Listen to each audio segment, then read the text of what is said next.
بسم الله الحمد لله والصلاة والسلام على رسول الله. السلام عليكم ورحمة الله وبركاته. الله أكبر الله أكبر الله أكبر الله أكبر كبيرا والحمد لله كثيرا وسبحان الله بكرة وأصيلا. تقبل الله منا ومنكم صالح الأعمال. ولا ليال waxaan idinku hambalyeynaya munaasabada ciid Araf. Ilaahay ha inooga dhigo mid barakaysan oo aan ku wada ciidno si farxad leh rayn leh.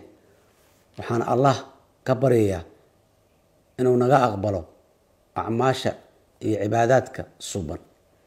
waxaan alle uga baryayaa kuweennii xajka aaday inuu u fududeeyo safarka, ka aqbalo acmaasha wanaagsan, nabadgelyana ugu soo noqdaan deegaanadoodii iyagoo ku guuleystay dambi dhaafka Allaha weyn. maanta oo kale nabigeena soo banay nabadgelyo iyo naxariis korkiisa ha ahaatee ayaa istaagay banka weyn ee Carafa, kana jeediyay khudbadii caamka ahayd ee dardaaranka uu ummadaha islaamka kula dardaarmayay. khudbadaas oo loo yaqiinay khudbatul wadaa.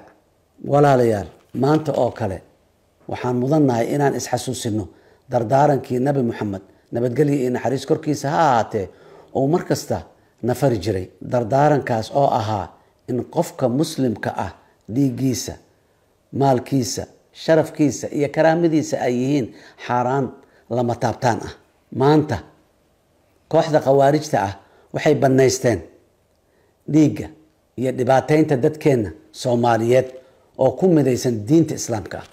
xataa maanta oo malaayiin muslimiin ah ay taagan yihiin banka Carafo oo dhammaan gacmahooda kor u taagan yihiin ayagoo Ilaahay ka baryaya inuu u dambi dhaafo, ayaa khawaarijtu ay daadinayaan dhiiga abriyada muslimiinta ah.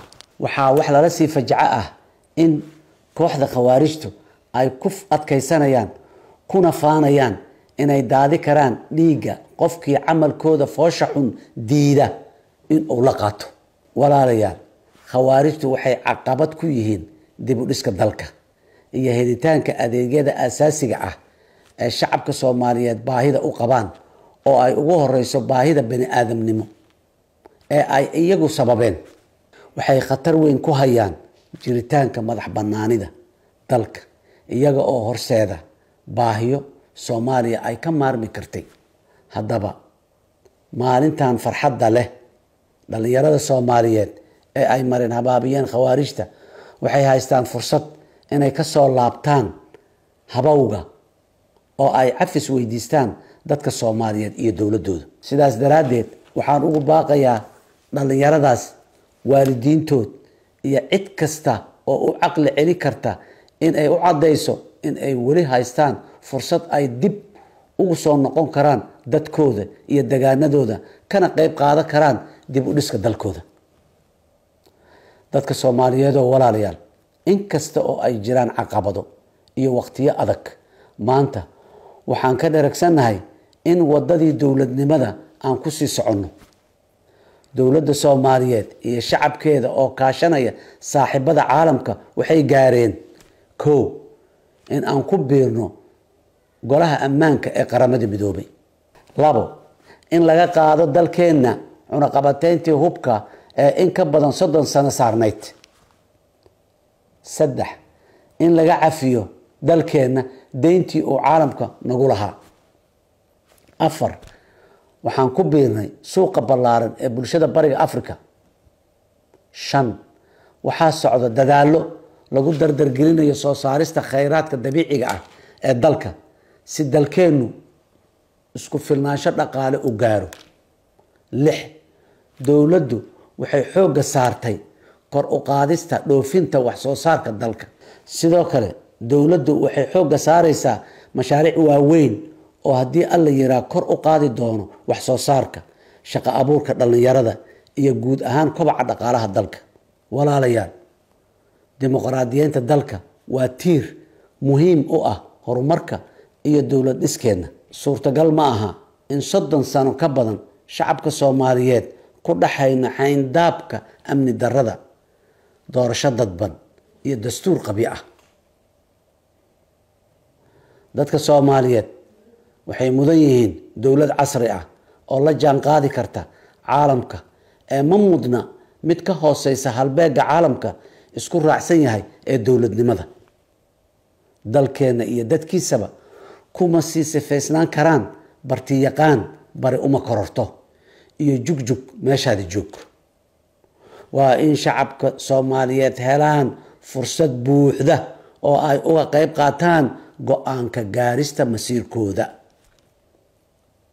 bishii Juulaay ee sanadkii 2023 aniga oo xafiiska jooga muddo sanad ah waxaan isugu yeeray kulan wada tashi ah madaxdii hore ee dalka.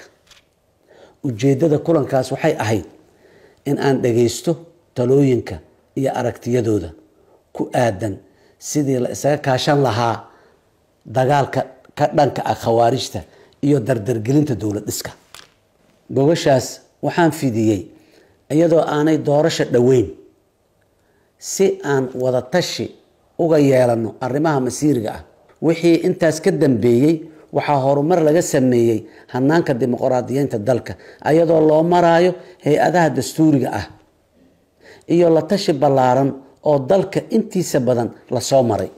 waxaan mar kale si rasmi ah ugu baaqay gogosha wada tashiga siyaasiyiinta iyo hogaamiyayaasha bulshada taas oo ka furmi doonta Muqdisho 15 Juun 2025. walaalayaal, albaabka wada hadalka iyo tashiga waa furan yahay, mar walbana wuu furnaan doonaa. wada hadalka, isu tanaasulka iyo xurmaynta xeerarka dowladnimadeena waa dariiqa kaliya ee aan ku gaari karno higsigeena dowladnimo iyo horumar waara ah. maanta inooma furna waddo aan ka ahayn inaan dadkeena ka xoreyno khawaarijta iyo inaan u jahayno waddo cusub oo ku dhisan garasho, damiir iyo dan qaran.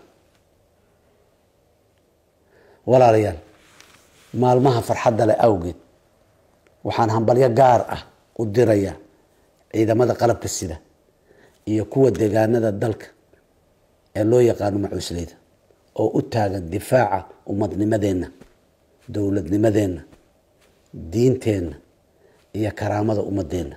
waa soo jeedkiina, foojignaantiina iyo nafhurnimadiina sababta aan si farxad leh ugu ciidayna maanta. shuhadadii naga geeriyootay Allah u naxariisto, kuwa dhaawaca ahna Allah inoo bogsiiyo. waxaan baaq u dirayaa walaalaha Soomaaliyeed meel kasta oo ay joogaan in ay ka faa'iideystaan maalmaha barakeysan ee ciidda oo ay iscafiyaan, isu naxariistaan, oo aan xasuusano kuweena taagta daran iyo kuwa agoonta ah. waxaa Ilaahay ka baryayaa in ciidan iyo ciido kale oo badan uu nagu gaarsiiyo annagoo nabad ah oo dalkeena ka xoreynay khawaarijta, isla markaana gaarnay horumar la taaban karo. dhammaan walaalaha Soomaaliyeed waxaan leeyahay maalmihii wacnaa way soo socdaan. ciid mubaarak, كل عام وأنتم بخير. السلام عليكم ورحمة الله وبركاته.